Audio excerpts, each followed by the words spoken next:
Welcome back. All right, time for a panic index. It has been 2 weeks. It is Wednesday. It is time to throw on the Hitchhiker's Guide to the Galaxy jersey. Hitchhiker's Guide to the Galaxy. I've talked about it before. I'll mention it here again.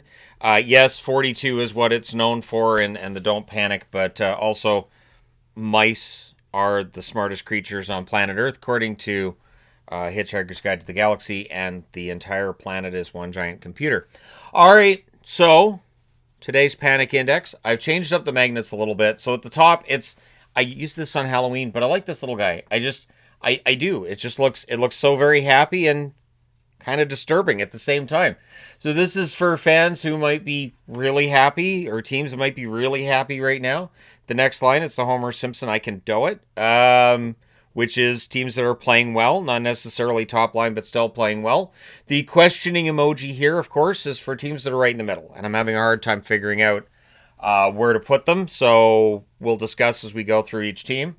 For the panic, this time I've picked this Lisa and Bart magnet from one of my favorite Simpsons episodes. Plug it in. The tumbler, the TV, the TV, the TV.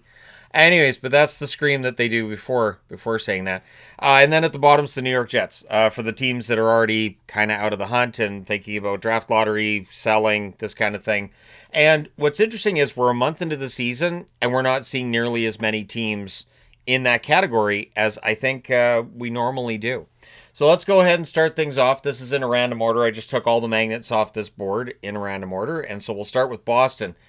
I'm still torn on Boston a little bit, but I'm going to say this: the fact that they're right now they're in a playoff spot. Sure, other teams have played fewer games, but they're 8-7, and regardless of how they get here, Boston has a positive record. It does not look like at this point in time that it's going to require 95 to 100 points to get into a playoff spot in the East. That may change as the season goes along, but for right now, there's absolutely a possibility that a couple of teams could make the playoffs in the East that we did not expect, and maybe Boston becomes one of those teams. Columbus, I'm going to put Columbus on the same line. I feel like Columbus, the 4-game winning streak, great and everything. If it was a 5-game winning streak, I might be more tempted to put them here. But we'll see with Columbus over the coming weeks where they're at. Obviously, it's the East. It's very, very difficult to actually gauge how teams are playing in the East outside of a few that are at the top. But Columbus has looked good. The Islanders, man, it's a similar spot for the Islanders, isn't it? It kind of depends on the game, though. So I'm going to put them in the middle. Yeah, I'm going to put them in the middle because it does depend on the game. Sometimes it's in-game things switch a lot for the Islanders. But if they can stay in the hunt, A, that protects Patrick Waugh's job, of course. And B, the Islanders do keep things interesting. Last night, that first period was 27 minutes. Second period was far longer, but it is weird how we've gone through multiple coaches with the Islanders and we still see very fast games, not a lot of penalties. There's definitely a style of hockey the Islanders play, which is successful enough to keep them in the hunt for the playoffs. Florida. Can you have panic in Florida? I don't think you can. Even though they're 3-6-1 in their last 10, I don't think there's any panic in Florida. I'm going to put them in the middle. There's an expectation that next month when Tkachuk comes back that they're going to turn that on. I do think that Bennett and Reinhart will get things going, Verhaeghe as well. Their top scorers really haven't quite played up to their contracts to this stage of the season. There may very well be a Stanley Cup hangover that is a part of the picture with the Florida Panthers, but I'm going to put them in the middle because you can't put them in panicked. They've got back-to-back Stanley Cups. At worst, you have the questioning emoji. Detroit. Detroit's playing pretty well. I'm going to put them at the top. The fact that Detroit is so close to first in the division, I think is admirable. I don't know how long they're going to stay in the hunt for first place, but considering Montreal's first place, everything's kind of wide open. And I know there are some, I've seen posts online and on the channel as well, expecting that the Atlantic will eventually, it's just going to even out. Florida's going to get better. Tampa's going to be great. Toronto will figure it out. That'll be your top three. These other teams, but no. I do think we've seen a shift this season. It does happen, and it may change things, which would be good. Honestly, I think the NHL should be pretty happy with the way this season started because it's made things a little less predictable. Seattle, I'm going to put Seattle in the second row. I don't feel like they've won enough games for me to put them at the top row, but they're still definitely racking up points. They're in a playoff spot. So I'll put them on the second row as pretty happy, right? Not necessarily euphorically happy, but pretty happy. Tampa, same. Tampa's had a nice winning streak. It got broken last night by Colorado, but that's Colorado. Losing against Colorado, there's no shame in that. So I don't see any reason to punish them. It's not like I dropped them down in last night's power rankings or anything. So for Tampa, Tampa I think has turned things around after that slow start. Vegas, I think Vegas belongs at the top. Even though Vegas is not sitting in first place right now, that's Anaheim. I still think Vegas probably pretty excited with the start they've had to the season. Excellent team, and they're doing this without Mark Stone too. So eventually Stone comes back and things get better for them. New Jersey's had a couple of defeats, but it's hard for me to justify not having New Jersey in the top row because they're still first in the division. And as long as you're first in the Metro, I think the top row is probably the right place. New Jersey's looked really good. Jack Hughes is playing some of the best hockey he's played in years, and they've now got stability in net. So, I don't see any reason not to have New Jersey at the top. Philadelphia, I'm tempted to put them in the top row, but I'm going to put them in the second because, cowardice is a thing. But Philadelphia, I think the second row for Philly, they've been playing well enough. Last night, they got off to that great start against Montreal, had a second period to forget, made up for it in the third, and then they won. So Philadelphia was quite the ride last night for Flyers fans and for the team. But in the end, the Flyers do end up getting the 2 points, which is important. And Philadelphia keeping themselves in the hunt for a playoff spot at this stage in the season is important as well. Winnipeg, things are going well in Winnipeg. I don't have any reason not to have Winnipeg at the top of the board. Yeah, they lost last night against LA, but they lost every game against LA last season as well. It was their first loss on the road.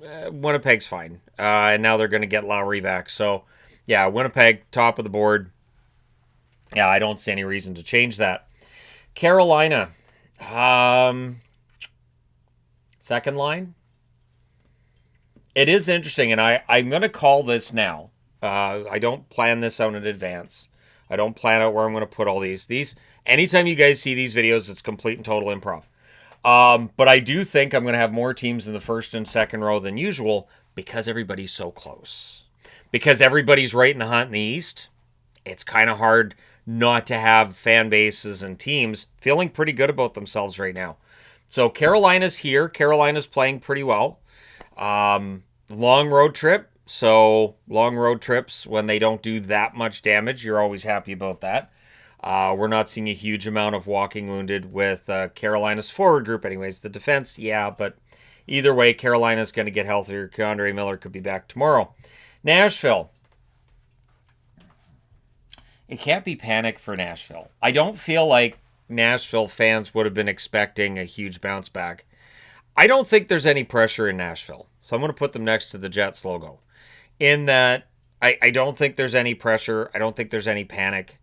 I think there might have been some hope that they'd bounce back a little bit, and they're close to NHL 500, but they're not getting the wins that they need, and so they're getting points, but I don't think there's any delusions amongst fans or probably the team either that they're going to go on a huge run. Obviously, the players would love to go on a huge run, but Nashville just, I don't feel like they have the manpower for it. The hard work's there, though.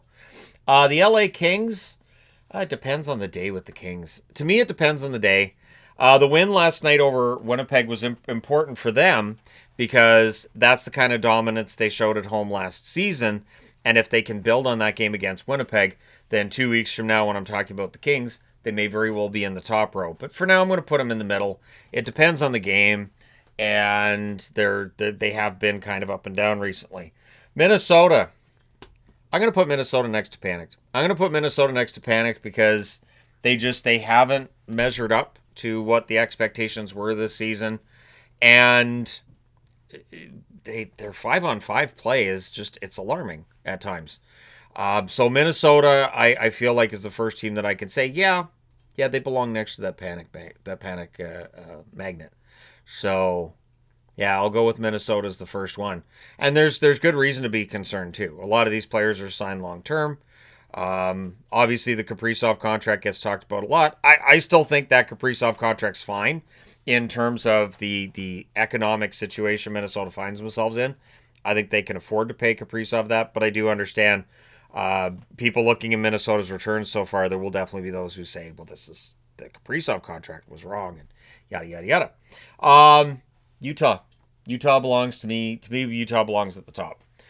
Utah is in the hunt for first place in the division, first place potentially in the West, and I think that insane amount of improvement this quickly, it's kind of fun to watch. So, yeah, Utah, I feel like they belong in the top row.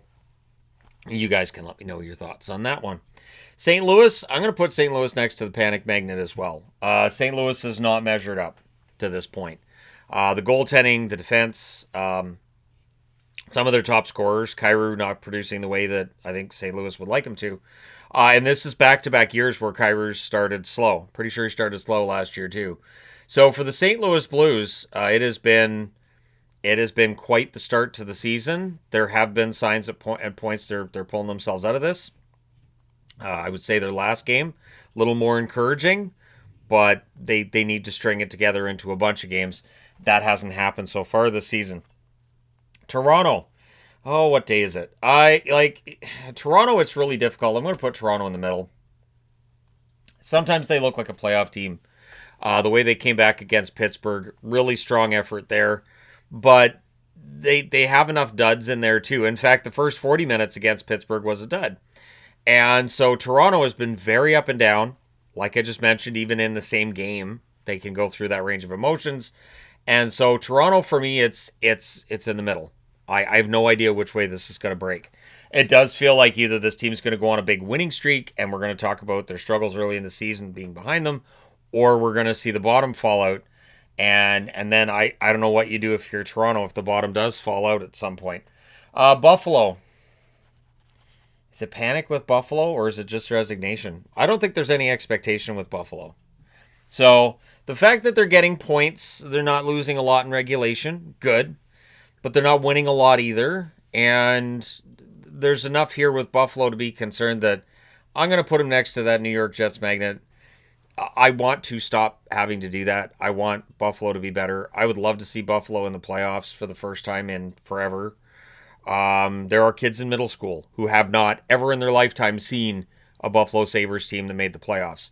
This has got to stop. But I don't necessarily think it'll be this year. Calgary. No panic in Calgary. I'm going to put them down at the bottom. I think the expectation with Calgary is that they're going to be, keeping the kids in the lineup. This is what Craig Conroy has said, that they're going to play the kids as much as they can. There's a process here. So to me, reading between the lines, that is, yeah, we're kind of out of it right now. It's okay. We're looking at the kids. We're trying to figure out what we're going to do for the future. So the expectations for Calgary are relatively low. And of course, the speculation that Kadri is going to get moved, which, as I mentioned in the news video earlier, that probably leads to more Anderson rumors. It's understandable. So Calgary's at the bottom of the board. Colorado, I'm going to put Colorado at the top. Colorado has managed to get points in every game except one. Colorado plays very well. They play an exciting style. At times, it can be a little bit sloppy with Colorado, but yeah, Colorado very strong so far this year, and I do feel like they belong in that top row. Chicago, I kind of have to put Chicago here. Chicago wasn't expected to be this competitive this year. Better, definitely better, but they've been quite competitive. I don't know how long that's going to last, to be completely honest. I don't know that Chicago has the horses to stay in the hunt in the West necessarily, but so far they're still in the hunt. So Chicago, for me, belongs on that second row, even though they're currently not above the playoff line. Montreal, got to be at the top. Got to be. Overtime wins are exciting, and Montreal's got 5 of them. So that means it's a pretty excited fan base. Things are going well. They're 9-3-1, and they're the number 1 team in the East, I do believe. So the Montreal Canadiens off to a very, very strong run so far this year. And I don't know that it's going to continue at this pace, but I do expect them to continue to be a good team. Anaheim, Ducks have to be in the top. Where else can the Ducks go? The Ducks right now are first in the Pacific Division. I understand that there's a perception, and I get it, that the Pacific's really, really weak. And people aren't wrong. The Pacific definitely has its weaknesses, but I think there are some who might discredit Anaheim, who might regret it later. I think Anaheim looks really dangerous. A lot of good young players there. I think Pat Verbeek's done a really good job of bringing that roster together and deserves full credit for that. And so, yeah, the Anaheim Ducks, for me, they belong at the top. Ottawa. Oh, Ottawa depends on the day too, doesn't it? I'm going to put Ottawa there. Ottawa winning, and at times Ullmark's looked good. Other times losing, Ullmark not looking good. And so until we get that consistency in net, there's probably going to be an issue with consistent wins from the Ottawa Senators. So I'm going to put them right in the middle. I do feel like that's the right place for Ottawa this week. Pittsburgh. Does Pittsburgh go at the top too? Like, no one expected Pittsburgh to be this good. I kind of feel like maybe I should have had the shock magnet in here, and then I could put some teams in here, but then people get upset. People are like, it's not shocking our team's good. Stop it. It's not shocking, even though for many of us it can be. Pittsburgh was supposed to be, at the very least, not great this year, so Malkin was going to get traded, and Crosby was going to get traded. And then what are they going to do with Letang? And Carlson's going to get traded. And would Rust stick around with all them gone? And, well, you might as well get rid of Raquel. And, well, while we're at it, well, they have a really good record, so none of that is happening. None. Zero. Rangers belong here. The Rangers at home belong next to the Panic Index. The Rangers on the road belong up here. But overall, I'm going to put them next to the Panic because being shut out, isn't it 4 times they've been shut out at home now in 7 games? That's insane. I understand the last game was against Carolina, but still, that's an insane amount of times that they've been shut out at Madison Square Garden. So, yeah, the New York Rangers right next to that panic magnet. Edmonton. Edmonton's been an experience this year. I'm going to put them right in the middle.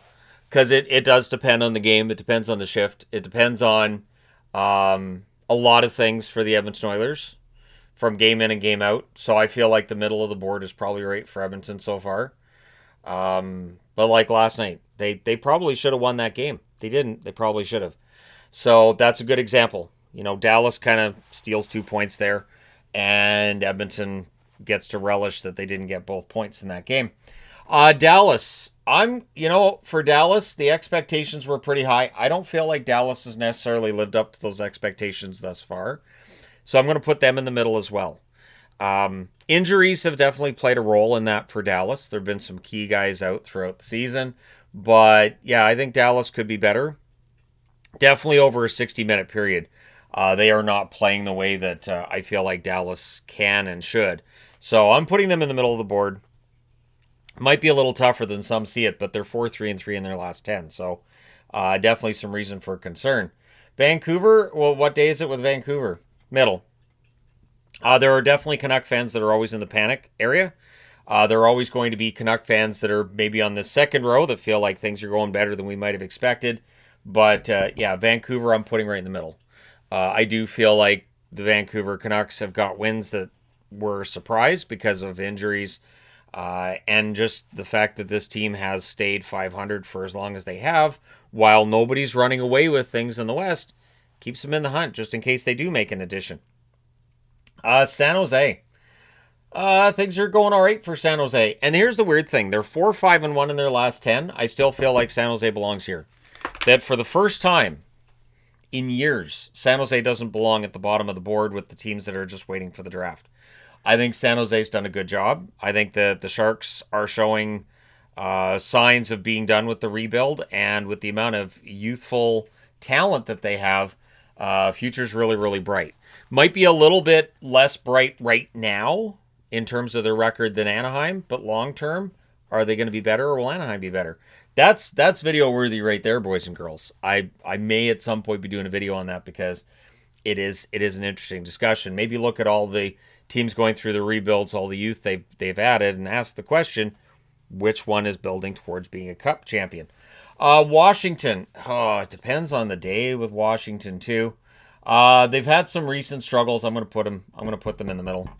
They're still 6-5-1. There's no reason to panic necessarily for the Washington Capitals, but could things be better? Yeah, I think things could definitely be better. Now, for a bonus, I'm going to take the NHL magnet, and I'm going to say that the NHL should be relatively happy with things. Finding TV ratings for the NHL is difficult in terms of like the day-to-days and stuff, but the ratings were strong to start the season for TNT, which is good because the Stanley Cup final, of course, we know the ratings were down. But the NHL has to be happy about the amount of close games we're seeing, about the fact that all these teams are close to one another in the standings. That should help with ticket sales, and it definitely seems to help with things in the day-to-day for the National Hockey League and their business. The only reason I'm not going to put it at the very top is there's always just little things that we look at around the NHL and go, well, that could be better.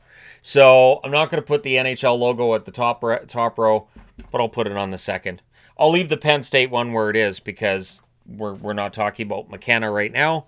But if I had to wager, I would say that the Flames think McKenna would look really nice in a Flames jersey. They're just not going to say that, obviously, but they'd really like McKenna in a Flames jersey.